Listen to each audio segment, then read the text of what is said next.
Good morning, good evening, good afternoon, wherever you may be. I am sitting here with the renowned and famous and accomplished Miss Emily Tyner, and she is going to share with us some of the tips that she has learned growing up with a mother who experienced different types of how do we say it, Emily? Dangerous situations or economic societal shutdowns where people needed to take precautions to make sure that they were prepped, prepared to kind of make it through. And I figured that given where we are with this COVID-19 and dealing with these things, that some of these tips could be phenomenal for your families, your loved ones, your friends that you may know. I was impressed with some of the stuff, so I made her stop. And I was like, don't tell me anything else. I want to write this down. I want to capture it. I want to share with the world. So hopefully this is helpful to you. And Emily, welcome. Thank you for spending some time with me. Of course. Thank you very much for having me. So how did your mom become an expert? You say your mom taught you a lot of this stuff. Tell us about your mama. Who's this phenomenal lady?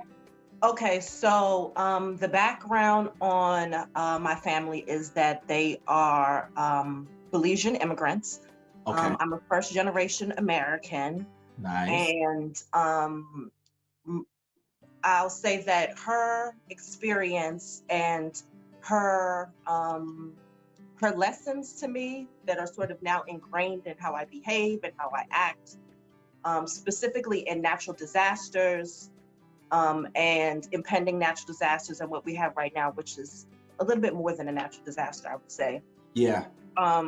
All stems from her experience in 1961 when she was part of a Category 5 hurricane in Belize, Central America. And just a little bit of history on the country. Right now, the population is about 350,000, but in 1961, it wasn't even a percentage of that. Oh, wow.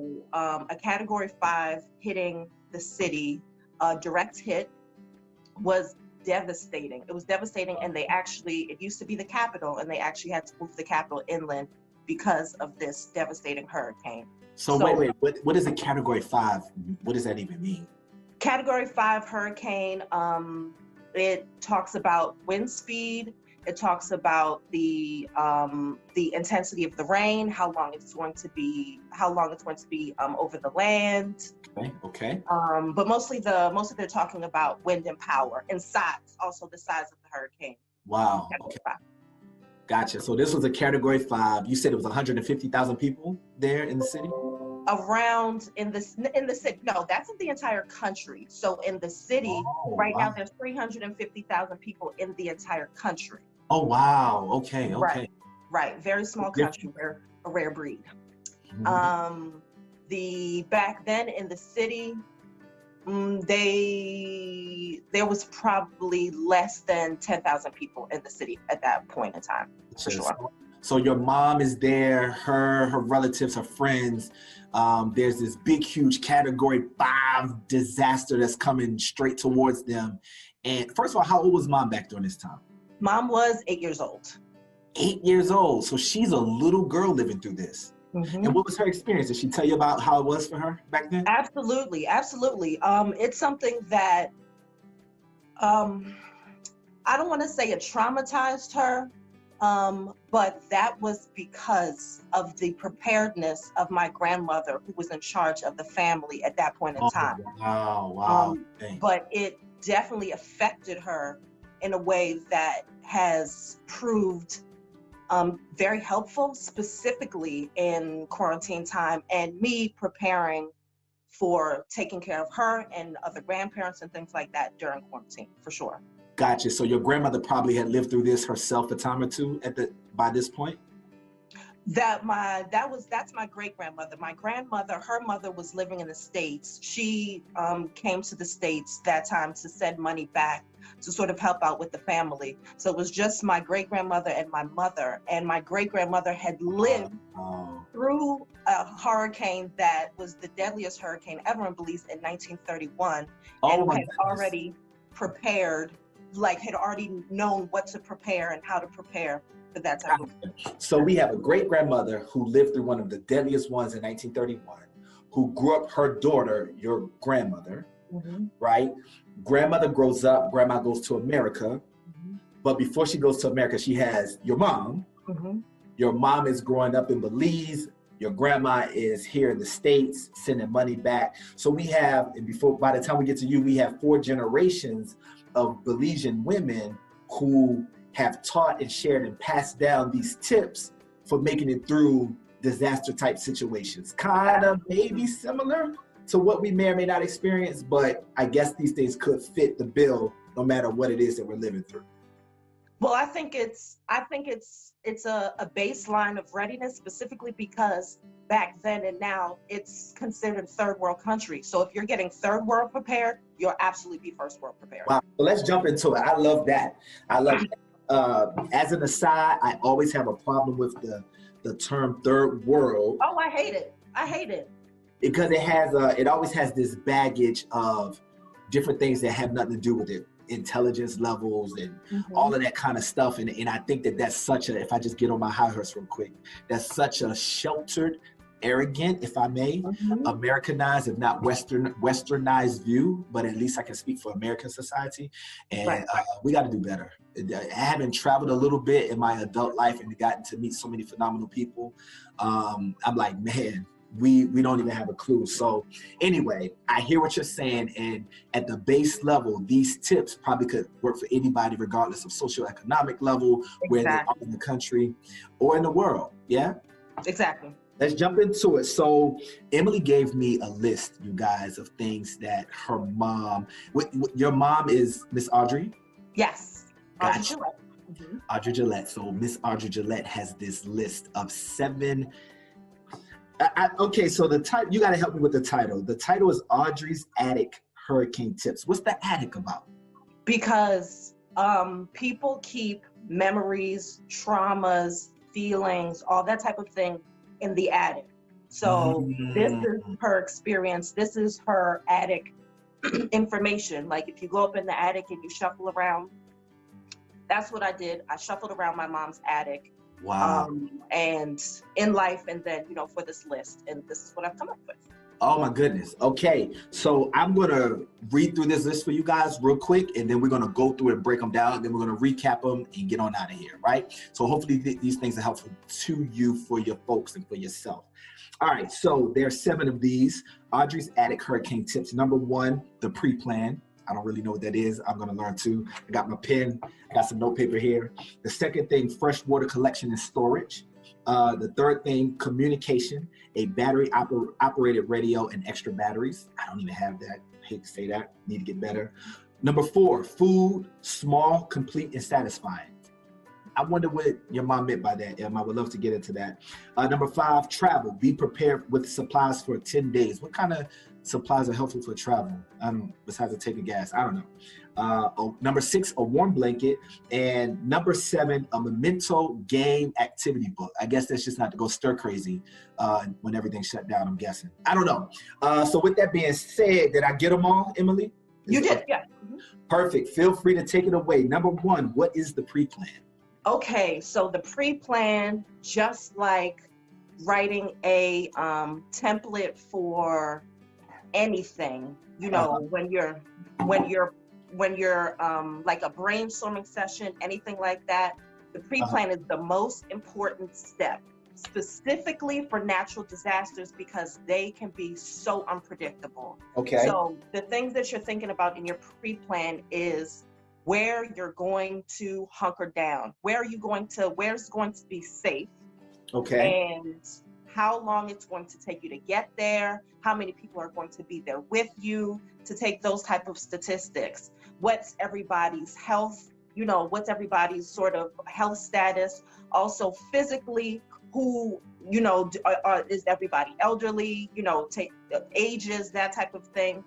And also a backup to the backup to the backup to the backup to the backup. That belongs in the pre-plan stage.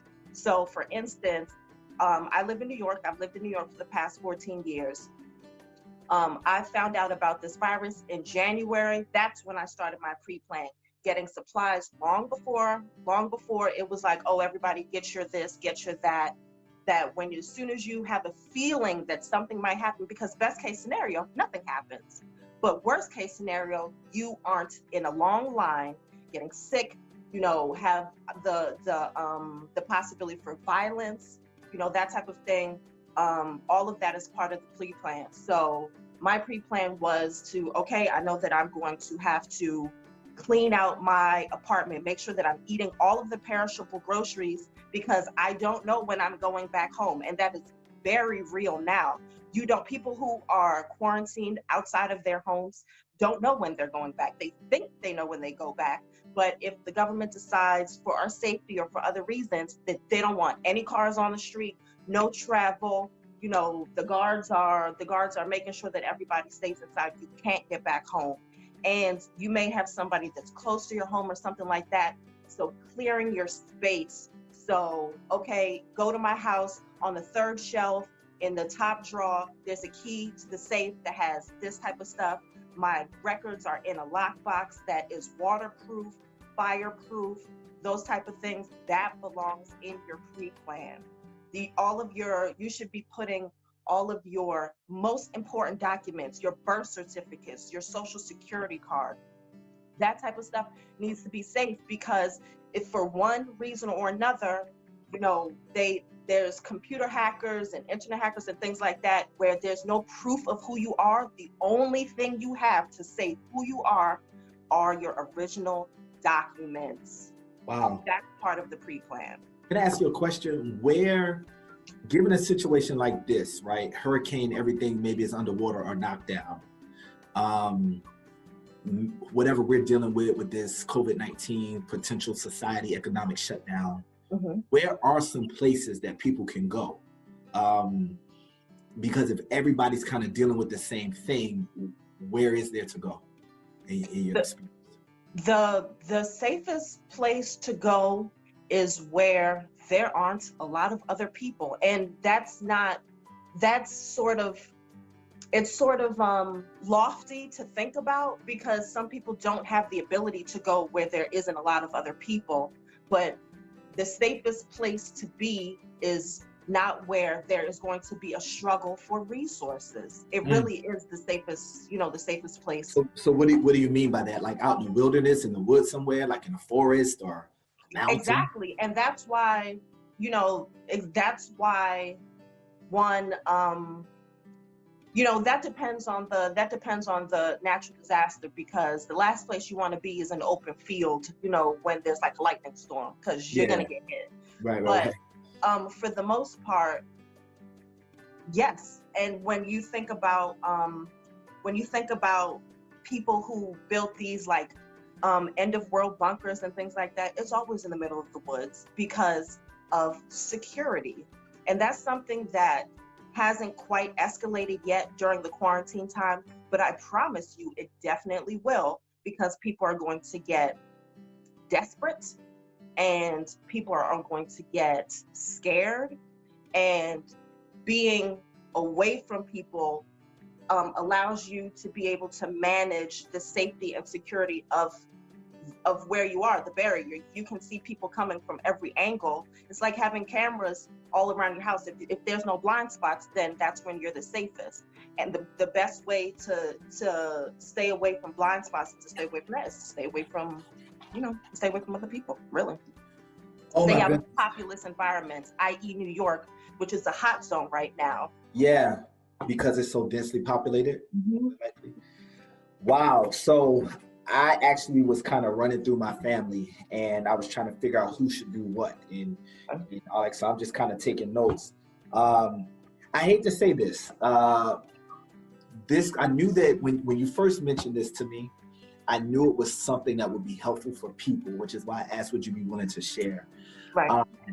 As necessary as this is, I don't like it. I don't like the conversation, right? But I equivocate it to maybe like your wisdom teeth coming in, or the soreness of running a marathon or getting in shape or something like that. Like, yeah, it's uncomfortable, right? Yeah, it makes you fatigued and all that kind of stuff. But the outcomes of going through that process is so much more worth it than kind of just sitting where you are. So talking to you, I thought it was going to be a lot more fun and lighthearted. And well, later down in the list, it gets fun and lighthearted, but not the pre-plan. Pre-plan is about the beginning. what I'm realizing is that your mom didn't, and your grandmom and your great-grandmom, they didn't live through a light splashing of their homelands. In order to come up with this sort of stuff, they lived through some serious things. And the fact that we even need to have this conversation to share kind of really is a signal of the times that we are living in a position where we could be living through something very similar. And that's tough to face. You know what I mean? That's not fun, but it's very necessary. Thank you for the workout. I'm already feeling like, oh my gosh. And we only got to number one. So let's keep it going. Let's keep it going. That was number one. Let me get I know you know it, but I just want to say it out loud. So fresh water collection and storage. Storing. Mm-hmm. Okay. Yes. Freshwater collection and storage is paramount, because when all else fails, you're out of food, you're out of you're out of everything. Yeah. That the only thing that is going to help you survive from one day to the next is fresh water. Okay. And that is across cultures, that is across socioeconomic statuses, everything. If you're living in a hut, if you're living in a mansion, if you don't have fresh water, it doesn't matter. And fresh water storage is important. I'm going to say in all natural disasters, because you never know what's going to happen and the water is going to get tainted. So you need to think about where it's going to store. And the best way to do it, people are used to going to the store and getting plastic bottles and stuff like that. You may not have the money to do that. You may not have the transportation to go do that. And the best thing to do that most likely you already have are take pots, pans, pitchers, anything like that, and fill them with water. Fill your bathtub with water. Fill the sink with water. All of those things, because you can spoon out a little bit at a time. If the water stops running in your building or you don't have running water, then that will help you flush the toilet or clean out a chamber pot or something like that for sewage. Go ahead. So, wow, water doesn't get much more basic and vital than that, right? When in the world what are the signals passed down from generation to generation in your experience that we should look for, the signs, the symptoms that we should be paying attention to that says now is the time to fill up the bathtub with water for us to be able to drink and or flush the toilet with, given everything? Like, are there anything, I know we can't predict the future, but are there any writings on the wall, so to speak, that would help us be aware of that? Absolutely. Any time where there is a chance of the power going out. So any sort of storm, a tsunami, a hurricane, a tornado, any of those types of things where you feel like, or tornado's tough because a lot of times that changes very quickly, but anything where there is a chance that the power will go out, that's when you need to start thinking about water storage. Boiling your water, make sure that it's clean water, and then storing it in places. Because the worst, again, that it's scary to think about, but the worst thing that happens is you drink the water, you cook with it, you take a bath, whatever. Storing it isn't going to affect you, but not having water could potentially kill you. Wow. Once again, you are making this more real than my little secret was prepared for. Later in the thing, it'll be funny. These are great tips. I'm over here like, yeah, make sure you stay in touch with friends and family. Yeah. Make sure you have water. Yeah. Wow. Okay. Let me just make a note to self about buying some water, a few gallons. The crazy thing about water, I remember so for those of you that may have lived through this, you guys remember 1998, right? And as we got into 1999, the talk was about Y2K. So many of us thought that it was going to be a complete global economic shutdown because no computer system was prepared for the 199 rollover. And we thought that we were going to kind of get reverted back to the Stone Age, right? People just scrambled their lives. And so in preparation for that, when I was a teenager back then, so dating myself, right? I'm still a teenager, no, but dating myself. We used to buy gallons and gallons and gallons and gallons and gallons and gallons and gallons of water. And I learned something that I've kept with me for the rest of my life. Unopened plastic gallons of water have a date on them. That if you don't use them, they expire, they go stale, they get whatever it is that happens to unopened. It's not like canned goods that could just last and last and last. These things have a definite expiration date. And so for a long time after them, we ended up having to throw out and get rid of so much water because we didn't pay attention to the dates for years. So maybe somewhere around like 2002, 2004, we got all of this sheds full of water that expired 2-3 years ago. And so it's like, we got to get rid of it. So I've always been kind of antsy about just buying gallons of water and keeping it, but there has to be a middle ground. And I think that I would rather have it and just go through the process of re-upping and getting rid of, maybe putting it in the plants or something like that. I don't know. Maybe taking a bath with it. You can still take a bath with water like that, I guess. Right, but any liquid that is kept in plastic has an expiration date because it starts to eat through the plastic. So the toxicity levels rise. Yeah. So that's the issue with it. That's why Audrey's addict suggestion is boil your own water and then keep it in your things. Oh my goodness, guys! Didn't y'all think this was going to be fun? No, just okay. Okay, here we go. Number 3, communication: a battery-operated radio and extra batteries. All right. There's one thing in that list about communication that is part of communication, but I didn't write it down. Okay. So battery operated, again, because we live in a world where people rely on their cell phones, rely on their laptops. If there's no power, then all of those devices, which we found out very well in anybody who was affected by Hurricane Sandy, that if you don't have any, say that again? Up in New York, that area? Yeah. In New York, there was a blackout for a week in New York. Oh my goodness. An entire week with no electricity? An entire week in Manhattan with no electricity. Wow. A week. I don't consider myself dainty at all. I literally felt like this, like oh, I literally just had like oh my goodness. Wow, an entire week without, not for Facebook, right? Not for that, but the number of things that we rely on for simple electricity. Anyway, keep going. Wow. All right. So what should we be paying attention to? Battery operated radio, because you are going to need instructions about what's going on. You need to know if there's shelters, where they are. If there's, the National Guard being deployed, you need to know what they are and what the new, just like how we are experiencing now curfews that are happening at 4 o'clock, they say a curfew and it starts 8 p.m. If you don't have any communication, then you don't know that, then you run the risk, specifically in the Black and brown communities, of now being a target.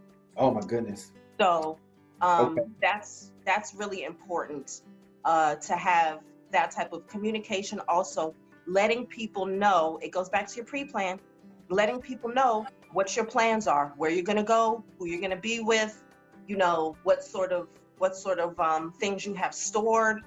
All of that's really important because communities are important.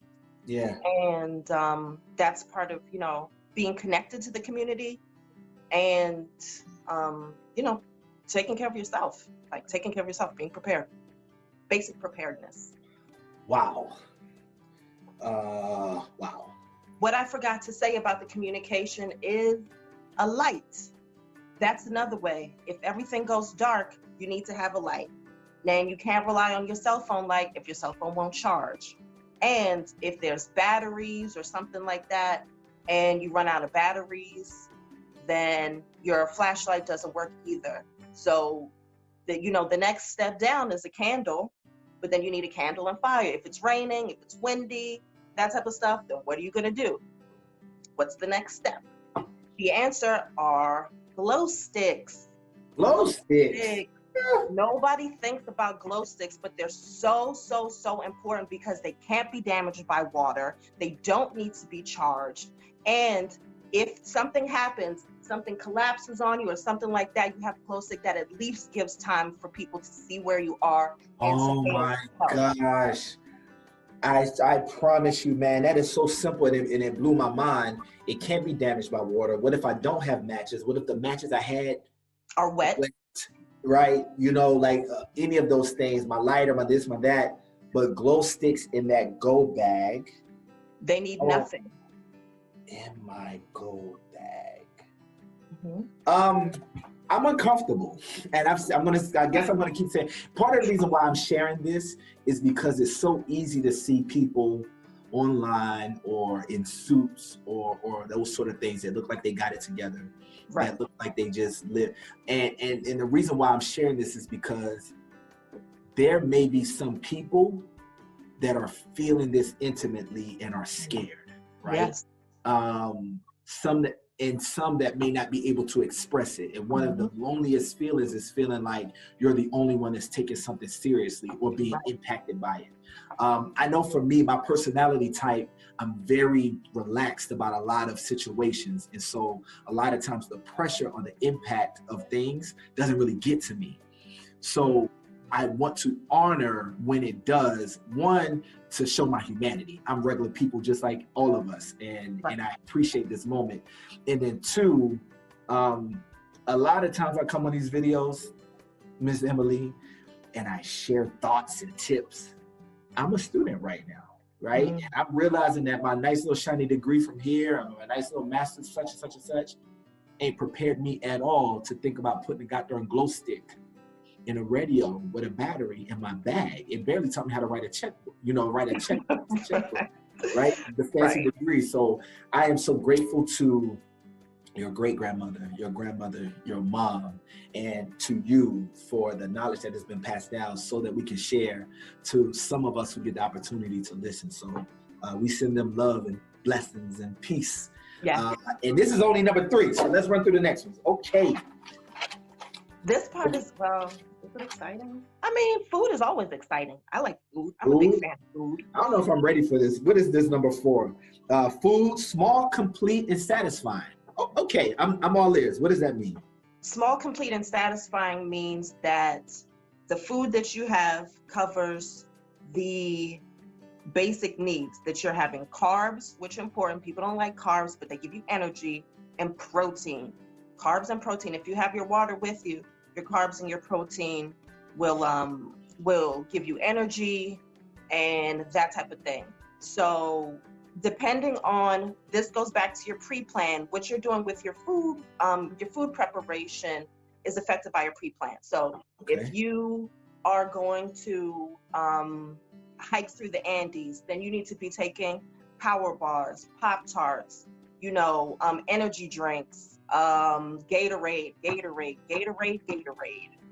is so important. And I'm going to do a quick shout out to Gatorade right now, because a lot of times that people, specifically how you're just talking about people who are very stoic in life, and also they tend to be really good at like, okay, so let's take this step, but there's always an emotional toll, and that comes out in a lot of different ways. Right. So for example, one of the stories that my mom shared with me was when my great-grandmother has 15 children,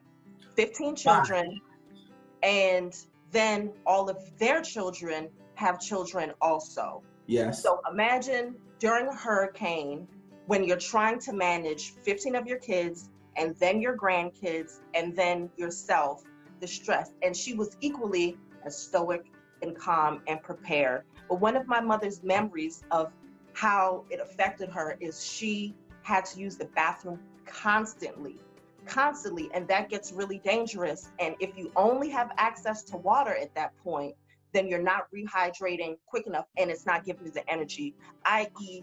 Gatorade refills those electrolytes to give you the energy back, and also, you know, rehydrates the body. So the sports drinks, they do have sugar in them, but you need the energy. You need the energy. You really do.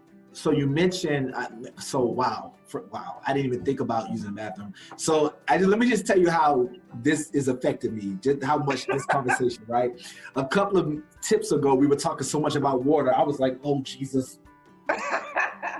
Now you're talking about using the bathroom, and I'm like, look at you. I gotta go. I gotta go right now. Oh my goodness. So, man, I did not know I would be affected by this combo like this. I'm kind of really like impressed, taken aback, surprised by my own reaction to this. I literally thought this would be like simple tips to run through. This is real stuff in this life or death. And it's good that we can talk about it now and listen to the video and pause and rewind and share with folks.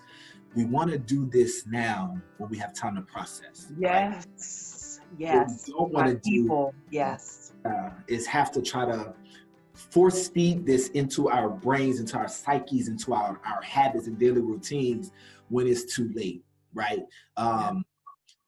It's a saying, it begins with P's, it's an alliteration. Proper preparation prevents piss poor performance, right? And so we want to make sure that we prevent piss poor performance by properly preparing. Correct. I'm impressed with this. You mentioned carbs, and you said Pop-Tarts and granola bars, things of that nature. Mm-hmm. And then you also said protein.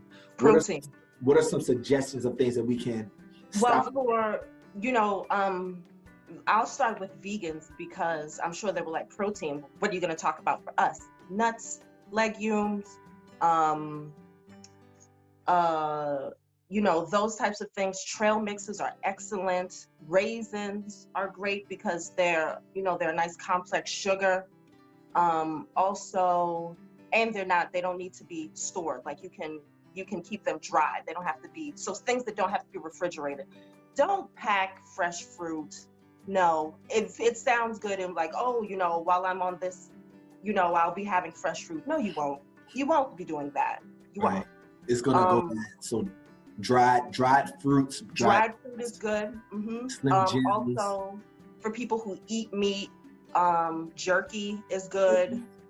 That kind of stuff. Things that are dry and things that don't have to be refrigerated are ideal. They're ideal. It's satisfying. So help give us a little bit of humanity here. What is satisfying about this whole thing?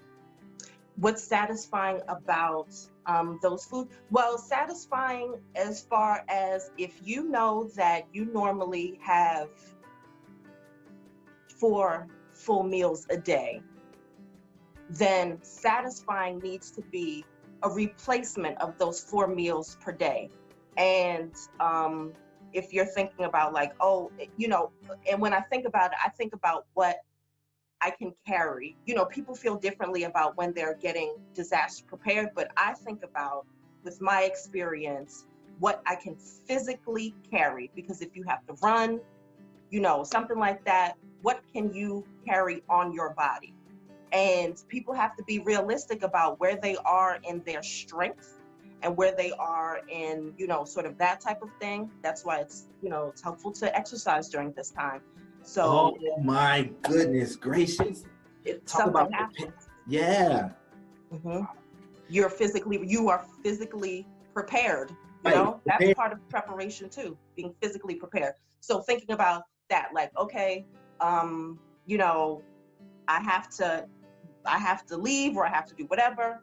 I need to take my food with me. I need no less than 10 to 12 days worth of food. No less than 10 to 12 days worth of food. I'm going to say it again. No less than 10 to 12 days worth of food. And why I'm going to drive that home is because people should have that on them always, every single day. Oh my goodness. In your car, whatever, when you're traveling, not in your own, whatever, but when you're traveling someplace, all you need to do is look at disaster stories from up north when they have a snowstorm that comes out of nowhere and people get trapped on the interstate for days at a time. What? For days at a time. 5-6 days that they don't have any water, there's nothing to eat, you know, that type of thing. Or there's an accident. There's, especially during natural disasters, you don't know when wind can come, remove a bridge, you know, knock off the access way. Now you have to take the long way. This is the only way I can to get home. That if you have that, then you're always prepared. You don't have to get ready if you stay ready. That's what the Bible says, or somebody, Shakespeare, somebody, Constitution, one of them said it. So you don't have to get ready if you stay ready. Correct. Have water in your trunk, 10 to 12 days worth of food, satisfied. So when you said satisfied, I was like, satisfied. That's not what you was talking about. You were saying it needs to be able to meet your needs, satisfy your needs of eating 3 times a day. And also the food that you're prepping and needing and all that, you need to think about all of these things in the context of what can I physically carry? What can I pick up and throw? Because if I only have my 2 legs and I can't carry or throw something in a car or whatever, I still need to be prepared. This is stressing me out. Folks, listen, man, I pride myself on being the coolest cat in the room. I feel a little bit overwhelmed by the prospect of, can I tell you why I feel overwhelmed? Not literally of living through that stuff, but the gnawing reality that if it happened today, I'm not ready at all. Like exactly. I'm 0% ready. If all hell broke loose right now, if we got on the radio, CNN, whatever, and it was like the governor declares or whatever is happening, I don't have any ability between now and when that would happen to do maybe a fraction of this stuff. And that's the pressure I feel. I just kind of feel behind the 8 ball. I really am, Emily, going to take time once we get done and just start, not out of fear. And let me just say this to everybody that's listening, right? We can take this energy, emotional energy, and let it overwhelm and paralyze and up our anxiety and increase our stress level, give us ulcers, increase our headaches, increase our tension where we're fighting and angsty with each other. We could allow that to happen. Or we can use the currency of the emotion to propel, to be like an energy, to be an impetus, to make movements, to prepare, right? To kind of take the precautions. So that's what I want to do. I'm sharing that I feel the same energy. I'm not on top of this. I am in it with us. I wish that, I was as prepped mentally as our dear Emily is. I am not, y'all. I really am feeling it. But I want to remind us about mind frame, about mindset. I want to remind us about being present in the moment so that we can think clearly, because no human person can think clearly in times of elevated stress, right? And so just kind of being mindful of that. And if I'm not saying this for anybody else, I'm saying it, I guess, for me, that, listen, take that feeling, great, fine. You can use it for good or you can use it for evil. You can use it to stress yourself out and just feel overwhelmed, or you can use it as an energy. Now you get plugged in, right? Now you can take it and go. So thank you again. I'm probably gonna say that like 50 more times because I had no idea how much I personally also needed this talk. Okay, you ready for next? I am. Right. Oh, well, I jumped the gun in my last one a little bit because I'm saying travel again, 10 to 12 days worth of food supplies. So, I said that multiple times. So let me just really quick address the fear that the more you're prepared, the less scared you have to be. And a certain amount of fear is good because it keeps you aware of what's happening, aware of what's going on. But, if you think about people who are afraid of talking in front of large groups, everybody's afraid of different things. Yeah. I'm not going to talk about that because that's not one of my fears, but I am afraid of heights. And I push myself. I've done rock climbing, I've climbed ruins, that type of thing, which is, even thinking about it is sort of paralyzing a little bit, the fear of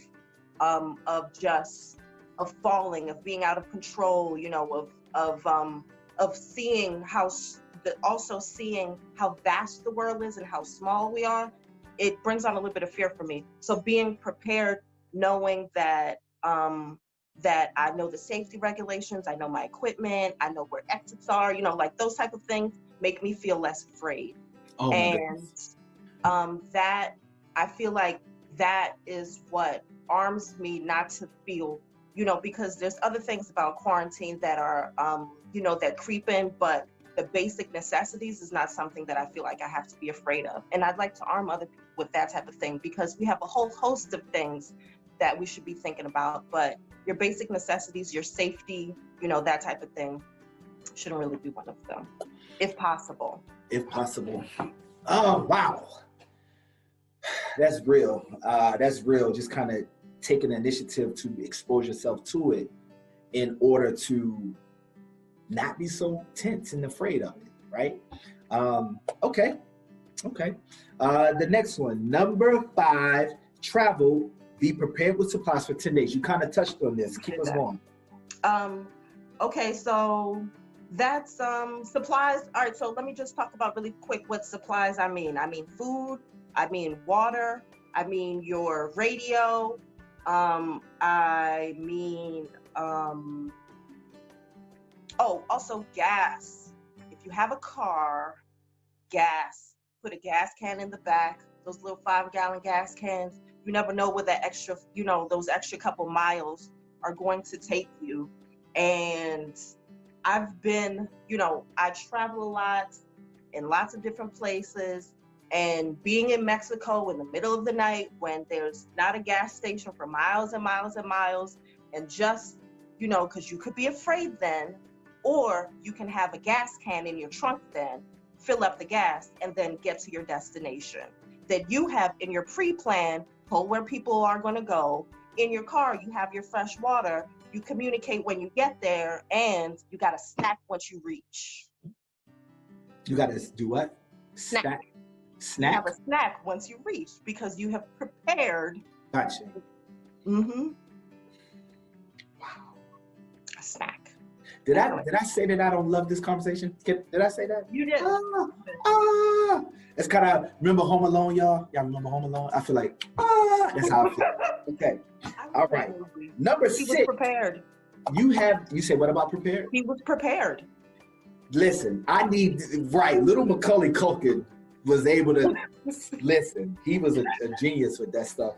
Okay, you have this by itself. And I'm very interested to hear why is this so important. Number 6, guys, is a warm blanket. Miss Emily, please tell us about this. A warm blanket for many different things.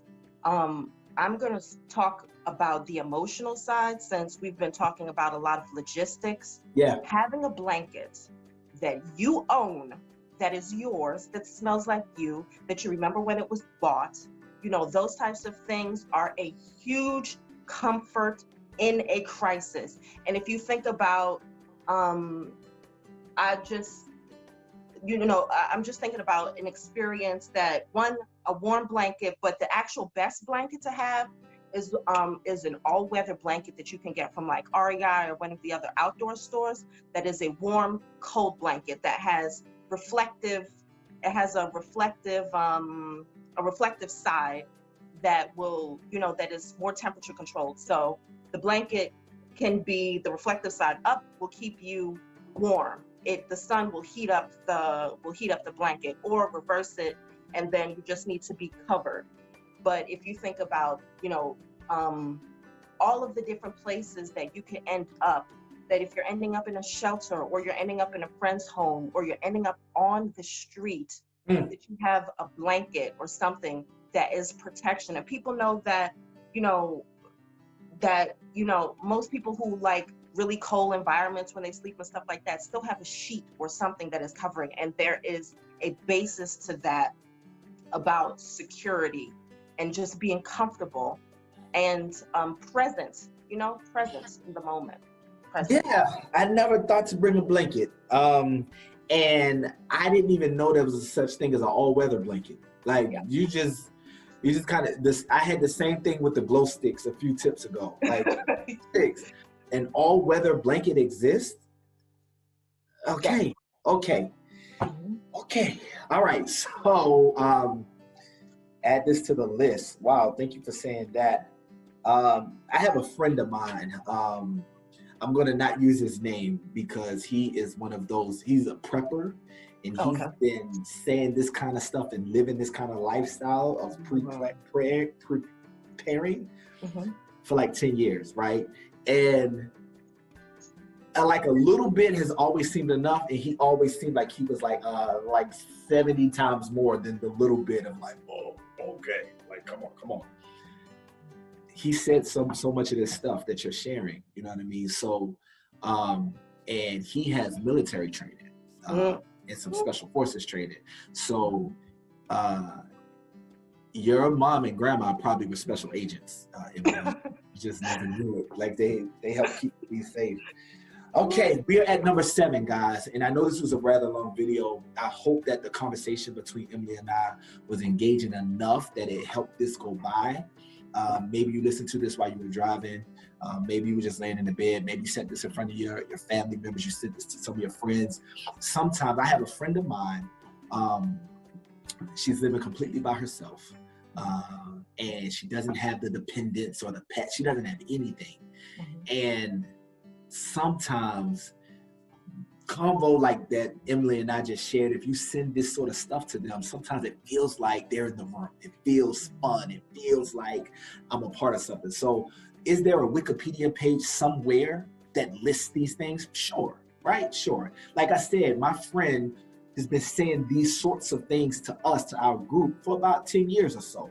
So it's not that we're sharing anything that is completely novel, but hopefully the way we are sharing it kind of sinks in, is that comfort food feel that helps make it real. And if you feel like this is helpful to anybody in your circle, get it to them, right? Let them feel it, let them take the time like you have just done to kind of go through the paces, see where they are, and get prepared as well. With that being said, number 7, very interesting, Emily, you said a memento, game, activity, or book. How is that a part of Audrey's Attic Hurricane Tips?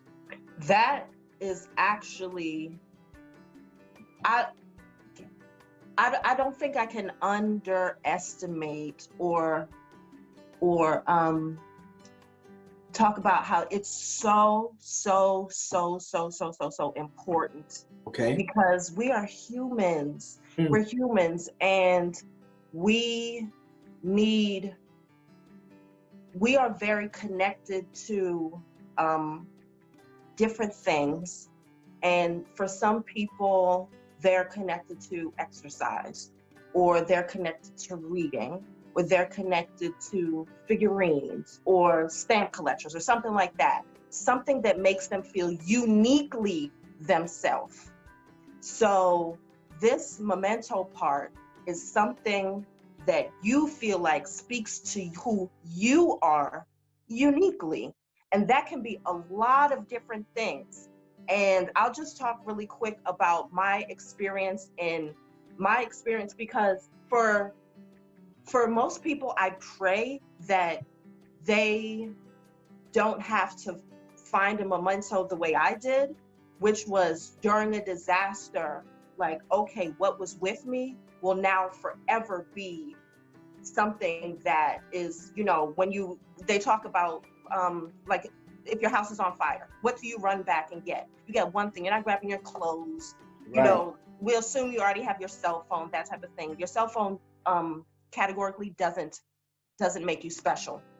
Really quick. If people think their cell phone, I don't mean that. Something that is uniquely whoever you are, what that is. And in my emergency bag, I have a blanket that I got when I was in Mexico. And as I told you before, we're Belizean, so Mexico was a place that we used to go on vacation pretty regularly. And one night we were trying to go back from Mexico back to Belize. And for some reason, I don't know what it was. My mom doesn't know, she can't remember. But for some reason, the borders were closed. Borders were closed. To leave Mexico to get to Belize? The borders were closed, exactly. Oh, wow. Okay. So that even though we have, Belizean passports and legally we can get into Belize and, we have citizenship and that type of thing, we weren't allowed. Even with your passport? Even with your passport, because the border was closed. It could have been, an array of things that they're doing a drug bust or something like that. But for that time period, we were not allowed to. How old were you? I must have been probably 8 or 9 at the most. So you're telling me that most of the time that I've known you, you've starting at 8 years old, you've been an international criminal. No, I'm joking. Okay, go ahead. Go ahead. All right, so 8 years old, you started your criminal empire. I'm listening, go. We couldn't get across the border. It's me and my mom and my sister. And earlier in the day, when we're talking about disaster preparedness, early in the day, we got robbed in Mexico. That we had backpacks that had like our little bathing suits and towels and stuff like that, little snacks, that pack. So, our I'm going across the border, I'm gonna have a good day. That was stolen. So imagine all of your pre-planned, you got your water, you have your this, all that type of stuff is gone. It's gone. So that was stolen. We went back to the place to see if, we could figure it out. Of course, they're like, we don't know what you're talking about. We didn't see any backpack. So then we go to the border and realize now we can't get back home. So we have no supplies. We have nothing but the clothes on our back. And there's no way to even pay for, pay to be safe. You know what I mean? My mom didn't have an extra, $400 or $500 for us to go to a hotel or something like that for the night. So we end up sleeping at the bus station. And the only thing that I had was a Mexican blanket that I had ordered and that I had been walking around with there before. So nothing else, it was only for, I want to say maybe 48 hours, but it felt like forever. It's the first time I had to sleep on the street. And the only thing I had was my blanket. That is my memento. That is the most important thing that I own, is my Mexican blanket. So that experience created that for me. And hopefully this experience, quarantine, that type of thing, doesn't create that for you. It's something that you can choose out of, out of excitement, go through some old pictures, picture of me and that's the most important thing. That, we were talking about this being not a sad conversation, that if you do things like this now when it's not at the, when it's not an emergency, then it feels different. And you also know, okay, so what defines me is I like to color. So I'm gonna bring my favorite pencil, my favorite coloring book. I don't care how heavy it is. It's going on my back because it's me. Because I need this, because it's a part of my humanity, of my psyche, of me leveling out, of me being connected to, because outside of that, I lose a piece of me, I lose touch with that. Oh my goodness. And it keeps you sane. And it's really important that we do it for our children. When they want to go out for the day, they want to bring a toy. It's the same thought process. When you're watching a friend's dog, this is his blanket and this is his toy. There's that, we have to think about ourselves the same way, that we are the same, we're the same. Nothing's changed. We've just grown up. But that same connection to who I am, what defines me, what makes Emily Tyner different from Rodney Burris or, Anita Baker. I don't know why I said her name, but I really do like her. Caught up in Right. I was about to say some stuff too.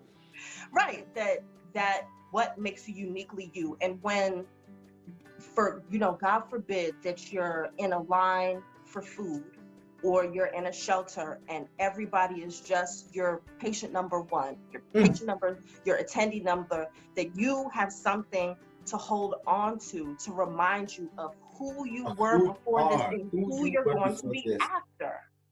So, wow, right? This happened to you at 8 years old. They gave you this tip number 7. Mm-hmm. Excuse me. It's something that kept you grounded, and it kept you since the time of 8 to this time now. You said something that took me away. It took me aback. And you guys may have heard it when she said it. You said that, Mom didn't have the money for the hotel, so we went to the bus station. I had my blanket. It was the first time I slept on the street. Mm-hmm. You guys, what I didn't get to say when we opened is that I've known Emily for some time. She is a consummate professional. She has done really well in a few different industries up in New York, one of the biggest cities in the world. She has thrived. She's done some national stuff, kind of living in New York and traveling around different parts of the country. She's been involved in a few different initiatives. She's helped out some elected officials. Like, she's done some things in her career. And I want to say, Emily, that this is the first time that I learned so many of these things. I had no idea that you've been robbed at 8 years old in the type of etching that does in a person's soul and in their mind, and you kind of grow up with that. The world can also be a place where me and my mom and my sister, and I don't know who else was with you guys, can experience that. That's significant. The fact that you slept on the street more than once for whatever, maybe the second time was like a dare in high school. I don't know, maybe it wasn't. But you didn't just share with us 7 tips. That was the last tip, you guys. And so if you got to get out of here, because I know we talked for a long time, feel free to run. But I just wanted to say, Emily, you didn't share just now top 10 things from off some website, right? No. And you didn't even just share pass me down hand-me-downs from mom or from grandma. That is still more connected than some website sterile off somewhere. It's still connected to your family and to your lineage. But you literally shared things that came out of lived experience, and the type of soul that's connected to that. I can't express to you the value. I had no idea that this is what you would be sharing. I didn't know that this would be the transparency and the vulnerability that you would be bringing to the table. I can only imagine the 8-year-old you Mm-hmm. only having a blanket from it, not even a blanket that you left the house with. No. I can't even imagine that. And so you came here, and if I can use this word with the proper amount of humility and honor, you kind of bared yourself. You kind of got, in a sense, emotionally, soulfully naked before us. And you didn't have to do that. So I'm honored about that. I'm kind of, I feel like somebody put a lot of precious something in my hands right now. Like, it just put it in, and I want to properly. I just respect the fact that that is valuable. You didn't just come up here and just run through. Here are the 7 tips, Rodney. Hope they work. Good luck, right? You didn't do that. You really availed yourself. So thank you for that transparency. Thank you for that vulnerability. And yeah, I don't even remember, Emily, the conversation we were having that prompted you and I offline to even touch this subject. Like, I don't even know what the heck we were talking about. Maybe this coronavirus, more than likely. But it was in that conversation that you started talking, and I was like, what'd you just say? I missed what you said. I remember. So what were we talking about? We were talking about, I was talking about driving down from New York to Baltimore. And I said that when I drove down here, I had supplies for 10 days in my rental car. You were like, what? That's a 4-hour drive. That's a 4-hour drive that you do probably 2 times a month. Why you got 10 days worth of supplies? Why do you have 10 days worth of supplies? Because they can close the border. There could be some overturned truck.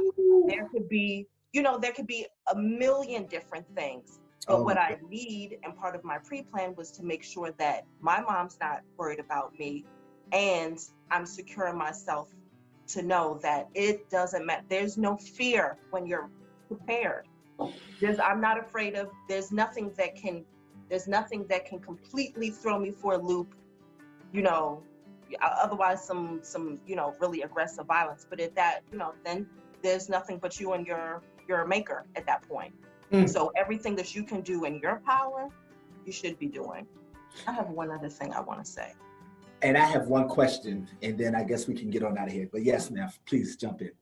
The last thing I wanted to say was that natural disasters are the great equalizer.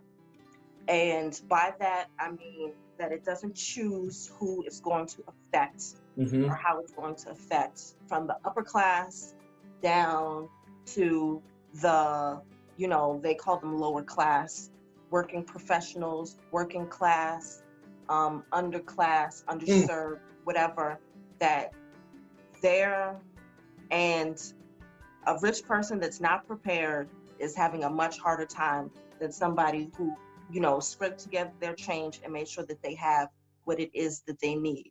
And that experience transformed what I think my mom and my dad and, you know, those people, what they thought was necessary in life, having those type of experience, what is necessary in life.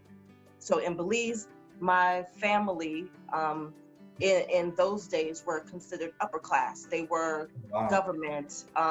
So they were the haves. They were the haves. At the end of the hurricane, my mother told me a story about going to sleep in a tire in the back of a stranger's truck. In a tire? In a tire. Mm-hmm. In like an oversized tire, like a spare tire, that curling up and going to sleep on the 4.5-hour drive from the city to the Northern District that wasn't affected by Hurricane Hattie, that she crawled into a tire and went to bed after living in, you know, living downtown, having a beautiful house, having, you know, nice clothes, you know, all those types of things, and then having it all change in a snap. Oh my gosh. Oh my goodness. Your status doesn't mean anything when you literally have no place to go to. Exactly. It means nothing. Food. The only thing, the wealth at that point, and that's another thing. Oh, I should have said that before, that your wealth at that point are your supplies. Because if they're rich and they have nothing and you have water, guess what you can trade for something else. Guess what you can, you know, you have fresh water that you can trade, that maybe you have some excess food that you can trade, or also just helping somebody out. If you're over prepared and somebody's unprepared, now you can do the 2 fish and loaves of bread because you are now thinking outside of yourself. Oh my gosh.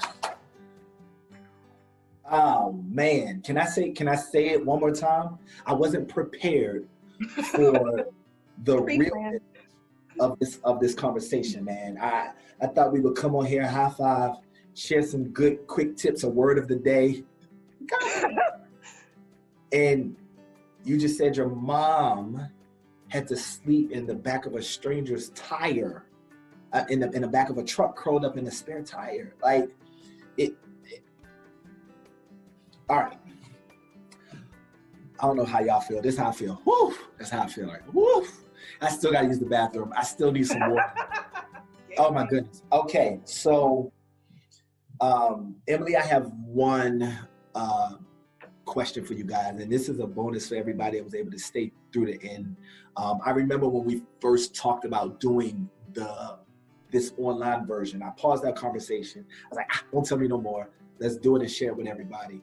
Everything that you guys are hearing has been my first time hearing it. She started talking about it. I paused it because I wanted it to feel as real. I wanted all of the stuff to hit me as it did. Had no idea it would feel like this. Oh my goodness. But so this was a very real exchange that you just witnessed. And something, Emily, that you don't know that was in my thoughts to ask you was, as a woman, and I didn't know that all of this came down through so many women. I just know that you got it from your mom. So as a woman, you have a sister. a lot of the people that may take this in, maybe ladies, right? There's probably gonna be some dudes. Hopefully as many people get this and share it as possible. Right. For the women who choose to partake in our conversation and share it, sometimes prepping, when you see on TV, or like I said, the dude that told me about, he's a military guy. And so sometimes the idea of prepping doesn't seem like, forgive me, I'm gonna make an assumption here, something as a lady, I can't. I'm not physically strong to throw something on my back. I don't have access to all of this stuff. Where the heck do I get a glow stick from? And, you know, all of those kind of things. And so sometimes what could happen is, if I feel overwhelmed by solving a problem, I just don't think about it. Right? I'm not even going to think about it because I can't solve it. And sometimes that's a very helpful mechanism, and sometimes it could be hurtful because it just sets us up for something that's inevitably coming. Right? As a lady, as a woman, could you please speak to your fellow sisters across the world, across the diaspora, whatever, to let them know that even in them being themselves and the power and the strength of them, that how they can apply or do any of the things you talk about? Could you just kind of speak to the sisterhood a little bit? Absolutely. Well, I can answer that question from a lot of different angles. That the first experience, my great-grandmother, she had 15 kids with one man, was married the entire time. Her husband died before this, a few years before this. So there was nobody else to rely on besides herself. So you have to be realistic in knowing who you have to rely on. And if the person that you have to rely on is mainly yourself, hopefully you have a support system that can be anybody, that you take it piece by piece. Because what we are good at is working through issues, taking them apart, like, okay, so this is going to be a next step, break it down into steps. But also the women out there who are with a man, who have a partner, not even necessarily with a man, but with a partner, that it's your responsibility. And I'm going to speak very plainly, that it's your responsibility to make sure that you're being a good partner. And being a good partner means to take some of the stress off of your partner in the disaster preparedness. And that could mean a lot of different things, because, I don't like shopping, I don't like online shopping. I don't want to do any of those things. So make the list then. If you don't like the shopping, make the list and then have your partner do it. Or you do like the shopping, then, your responsibility is to make sure that whatever your partner is bringing to the table, and whether that is making sure that they're eating properly so that they are physically strong enough to carry you and your children away from a disaster, then that's your responsibility. That you're thinking about nutrition when you're making this list, that you're thinking about the nutritional needs of everybody who's going to be, who's going to be traveling with you, pets, family members, all of those types of things. That, women, I think we tend to underestimate our power, and also what the power of responsibility, that we create life, like underscore, whether you're a woman that has a child, I don't have any kids, but whether you're a woman that has a child or not, that your form creates life. Absolutely. That's what it does. And bringing life to a situation that seems bleak and dark, like a natural disaster, it's who we are. It's what the universe has already created in our hands. So all you have to do is find out what your place is going to be, whether you are physically strong, whether you're mentally strong, whether you're super organized, whether you're not organized at all, but you're making sure that, whoever you're around, you're keeping things light, you're making it jovial. You know what I mean? You're the one you've done nothing, pack the bag. You've ordered nothing, you created nothing. he shouldn't have to pack the bag. She shouldn't have to pack the bag. They shouldn't have to pack the bag. That's what you should be doing. That's what you can bring to the table. And if you think about what your small piece can be, then you are honoring the women that have come before you.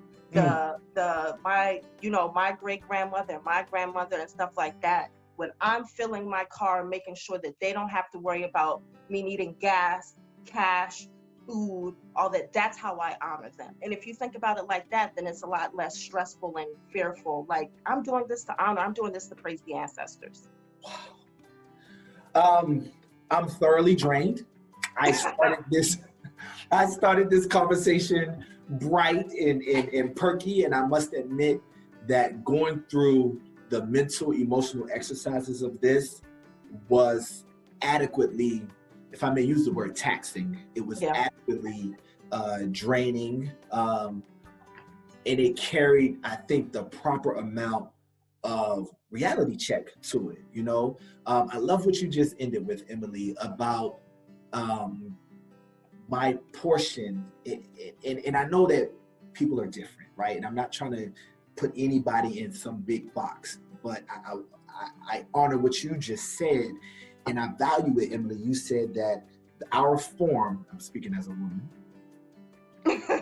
our form brings life to a situation, whether that life is some little kid, right? Or if that is a life that we can all feel that's intangible, but it brightens up a dream. Because when I can tell you this, I've had this conversation about prepping with my homeboy from the military. Mm-hmm. And it felt like straight pressure and do this. There was no life. It was like do or die, right? Yours had story, it had soul, it had memory, it had feeling, and it brought life to something that could have been a very dry and sterile list of things to check off. So even in that regard, right, I got to witness what you ended with, that life-bringing aspect that seems, you know, we refer to our planet as Mother Earth, mm-hmm. and even the earth brings forth life. It has a life-giving aspect to it that's very different than a rock, or very different than some of the other things that seem to, in our lingo or in our culture, even across cultures, seem to have more masculine qualities. And I'm not trying to gender anybody, but there are things that seem to be more masculine regardless of what my sex may be. Right. Things that are more feminine and nurturing. And I'm a dad, and I've considered myself to be a pretty good nurturer. But I can't bring life the way the earth does, right? And so I value that. I honor it in the wonderful component that it is. And so thank you so much for availing your time. Thank you for availing your story.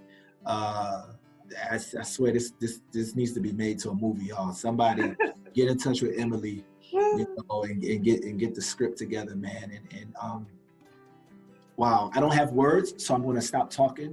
I'm going to say thank you. And I appreciate your time, Emily. Thank you for having me. I love sharing my story, and hopefully it touches somebody and helps them feel prepared. Absolutely. See you guys.